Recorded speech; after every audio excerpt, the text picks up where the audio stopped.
Tiba-tiba suara pintu terbuka. Bocah lanang, ora tahu totok romo. Suaranya terdengar berat dan penuh ancaman. Ayo Ram, kita lari. Aldi menarik tangannya Rama. Mereka berlari ke arah gapura yang terbuat dari bambu. Semakin kencang mereka berlari, tapi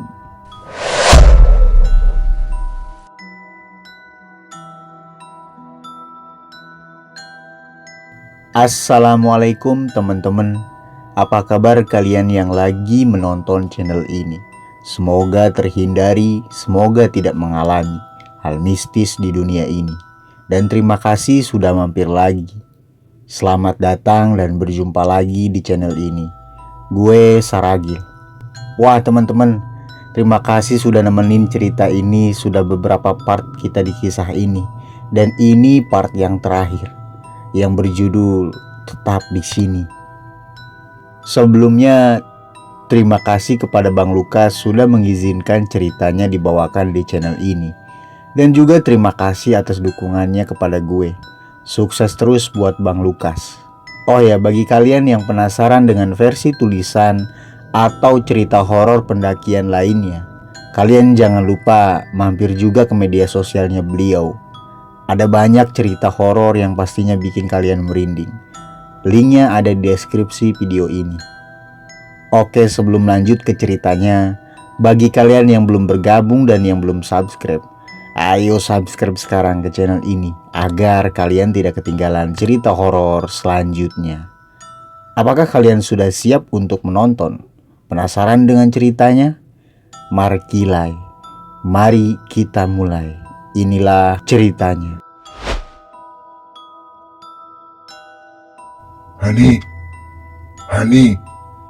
Suara Raka semakin jelas terdengar di telinga Hani. Hani mencoba terus berontak dan membuka kedua belah matanya. Lo kenapa Han? Tanya Raka yang tengah memeluk Hani dari belakang. Raka, ini bener lo kan? Tanya Hani dengan memastikannya. Iya, ini gue Raka. Lo kenapa tadi teriak-teriak? Tanya Raka. Di situ Hani menjelaskan kepada Raka tentang apa yang telah dia lihat tadi. Betapa mengerikan penampakan pocong dan juga makhluk yang berlumuran darah itu meneror Hani. Raka menenangkan Hani dan menyuruh Hani untuk terus berdoa, karena menurutnya tidak ada apa-apa. Dan Hani hanya berteriak-teriak sambil menutup mata. Namun apa yang baru saja terjadi benar-benar nyata, dan Hani sangat ketakutan. Lo masih kuat jalan kan? Tanya si Raka. Masih kak, gue cuma agak lemes aja. Jawab Hani. Raka membantu Hani untuk berdiri dan setelah itu mereka melanjutkan kembali perjalanan, mencari Aldi dan Rama. Dengan perlahan, Hani berjalan dibantu oleh Raka. Penampakan yang tadi Hani lihat terus saja membayanginya. Rasa takut akan hal itu membuat tubuhnya menjadi gemetar dan lemas. Raka yang mengetahui kondisi Hani, dia tetap memapa Hani dengan sangat hati-hati. Raka, terima kasih karena kau telah membantuku. Gumamnya Hani dalam hati. Hani terus saja berjalan menyusuri hutan itu. Gelap dan tertutup kabut tebal.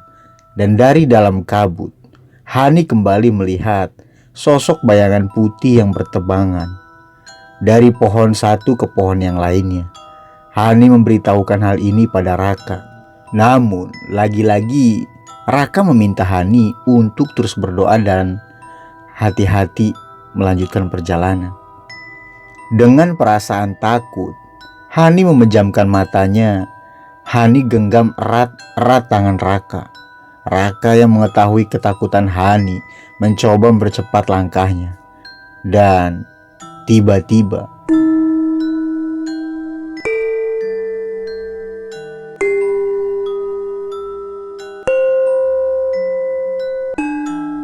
Langkah mereka terhenti ketika mendengar suara gamelan itu.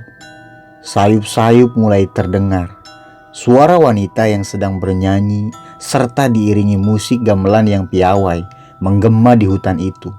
Seketika suasana mistis menjadi sangat terasa. Tengkuknya Hani kembali meremang dan langkah kakinya juga terasa sangat berat untuk melangkah. Raka, lo dengar suara itu? Tanya Hani. Iya, gue denger.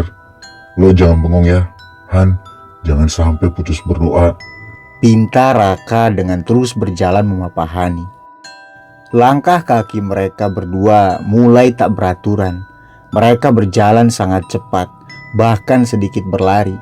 Suara musik dan alunan tembang lagu dalam bahasa Jawa semakin jelas terdengar dan makin bertambah kencang, seakan-akan terasa sangat dekat dengan mereka berdua.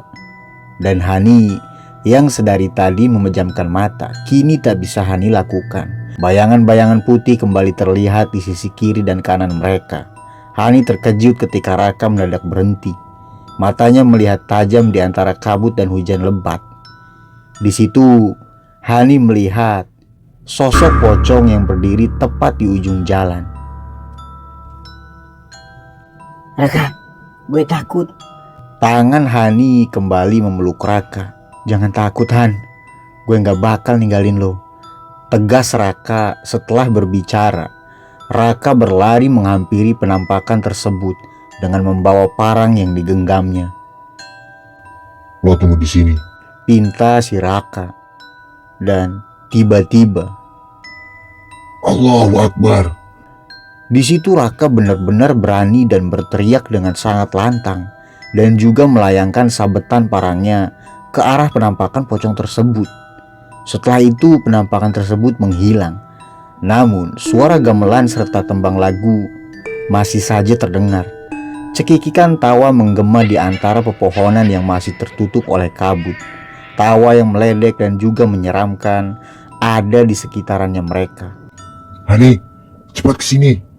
Teriak Raka melambaikan tangannya. Dengan cepat Hani berlari menghampiri Raka. Sekarang kita harus gimana, Kak? Gue takut. Gue mau pulang. Hani di situ merajuk dan meminta pulang.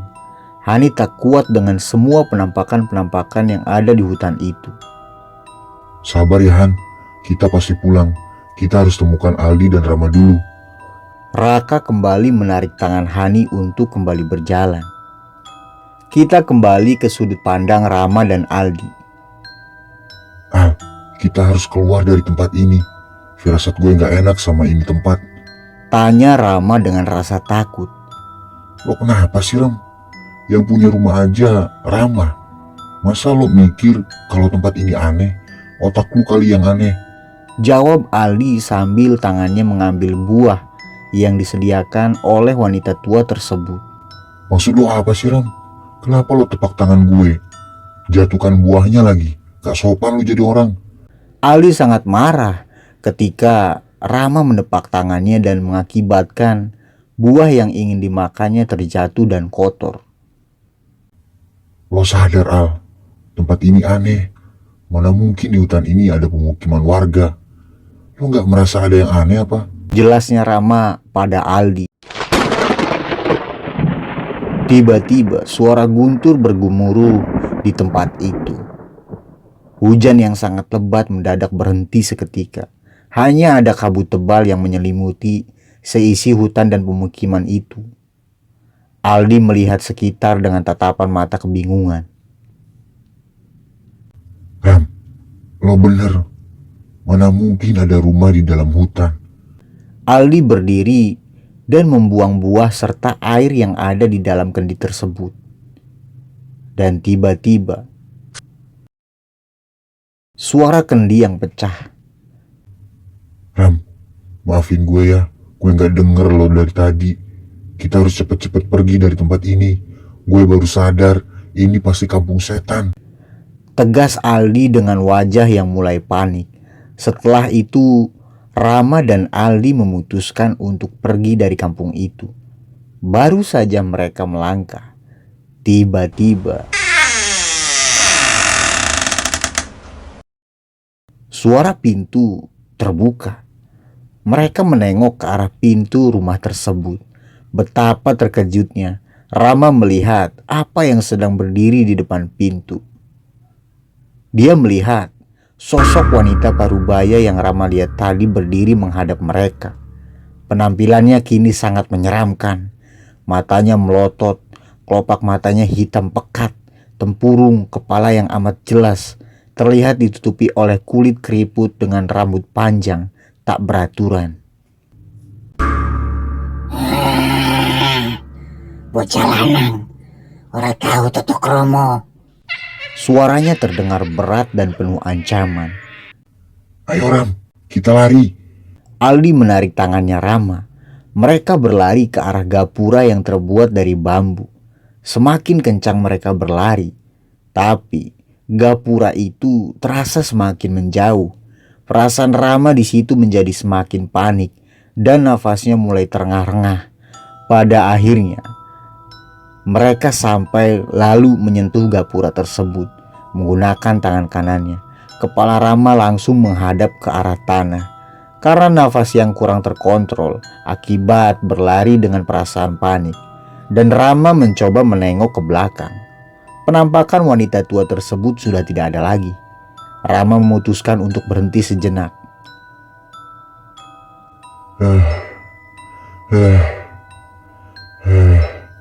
Nafas Rama terengah-engah. Berhenti dulu. Gue capek. Pinta si Rama. Mereka bersandar pada gapura tersebut. Rasa lelah sangat menyiksa waktu berlari tadi. Kita kembali lagi ke sudut pandangnya Raka dan Hani. Langkah kaki mereka semakin cepat. Hani terus saja mengikuti Raka dari belakang. Suara gending gamelan semakin jelas terdengar dan membuat langkah kaki Hani tak beraturan. Tanpa tersadar, Hani dan Raka sudah berlari dengan sendirinya. Hani pun tahu bahwa Raka pun merasakan hal yang sama seperti yang Hani rasakan. Iya, mereka berdua sama-sama takut mendengar suara gending gamelan itu. Hujan semakin lebat, dengan gemuruhnya guntur menggema di atap-atap langit. Seperti sedang ada pertarungan antara malaikat serta dewa-dewa yang ada di atas langit malam itu. Hani dan Raka terus saja berlari. Dan tiba-tiba, seketika suasana menjadi hening. Hujan, gemuruh, guntur, dan gending gamelan mendadak hilang. Serentak langkah kaki mereka berhenti sejenak mendengar. Bahkan melihat langsung perubahan cuaca yang begitu dahsyat mendadak berubah menjadi tenang. Dengan perasaan takut dan masih kebingungan, Hani dan Raka melanjutkan perjalanan kembali dengan perlahan. Han, itu bukannya Ali sama Rama ya? Tanya Raka dengan panik. Kayaknya sih mereka. Jawabnya Hani dengan agak bingung. Hani dan Raka memperlambat langkah kakinya. Apakah benar mereka berdua itu adalah Aldi dan Rama? Oke, kita lanjut lagi. Semakin lama mereka mulai mendekati mereka dan semakin jelas terlihat. Dan benar saja, mereka adalah Aldi dan juga Rama. Sebentar, apa yang tengah diduduki oleh Aldi dan Rama? Gumam Hani dalam hati. Mereka hanya berjarak sekitar 5 meter saja dari tempatnya Hani berjalan sekarang itu.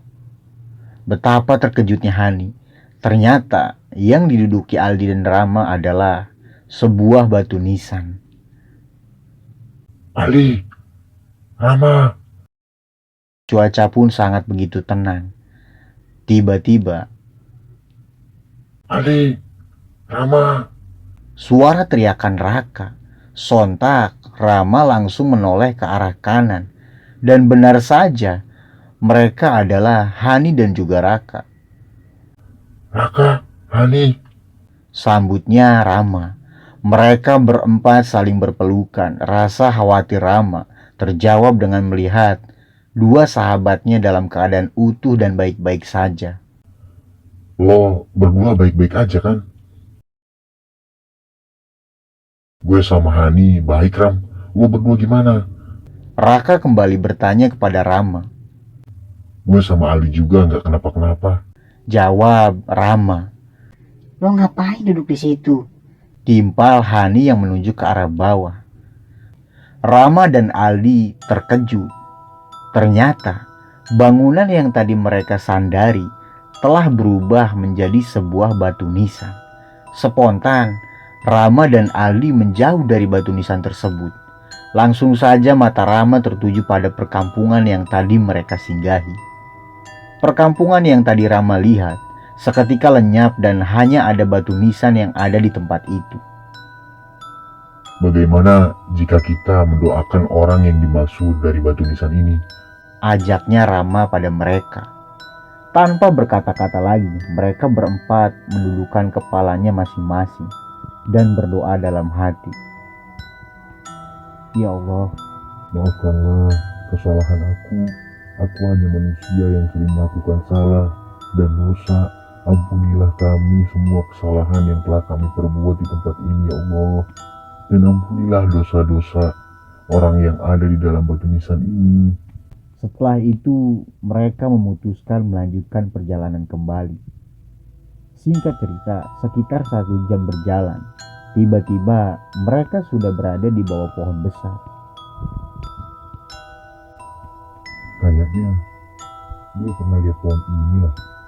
Gak salah lagi, ini pohon raksasa yang gue lewatin tadi. Kenapa tahu-tahu kita bisa ada di sini? Gumam Rama dalam hati. Mereka berempat melewati 2 pohon besar tersebut. Dan di situ Rama dibuat terkejut. Suasana yang tadi gelap sekarang berubah menjadi terang. Raka yang berjalan paling depan tiba-tiba menghentikan langkahnya dan berbalik badan. Sepertinya kita berhasil keluar dari tempat dimensi lain. Lihat, ada sinar matahari di atas sana. Raka tersenyum dengan menunjuk lengan kanannya yang membawa parang ke arah matahari yang bersinar. Rama, Hani, Aldi, dan Raka bersujud melihat matahari yang tengah bersinar. Tangisan pun tak terhindarkan lagi. Sujud syukur kepadanya telah memaafkan kesalahan-kesalahan yang telah mereka perbuat di gunung itu. Perlahan mereka berempat mulai berdiri, mata mereka saling menatap satu sama lain dan berusaha sekali lagi untuk kembali bersemangat menuruni Gunung Sindoro itu yang sungguh luar biasa.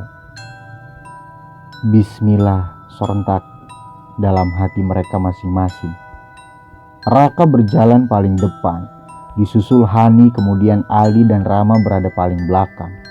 Langkah kaki mereka pijak kembali di tanah bebatuan dan basah itu. Langit semakin lama semakin redup. Akhirnya mereka semua selamat dan sampai di kaki Gunung Sindoro pada malam hari. Demikian cerita horor di Gunung Sindoro. Semoga kita bisa petik pengalaman yang berharga dari cerita pendakian ini. Oke teman-teman, begitulah kisahnya. Terima kasih sudah menemani kisah ini sampai akhir. Jangan lupa subscribe, like, komen, dan share agar kalian tidak ketinggalan cerita horor selanjutnya lagi dari gue. Terima kasih. Salam horor, gue Saragil.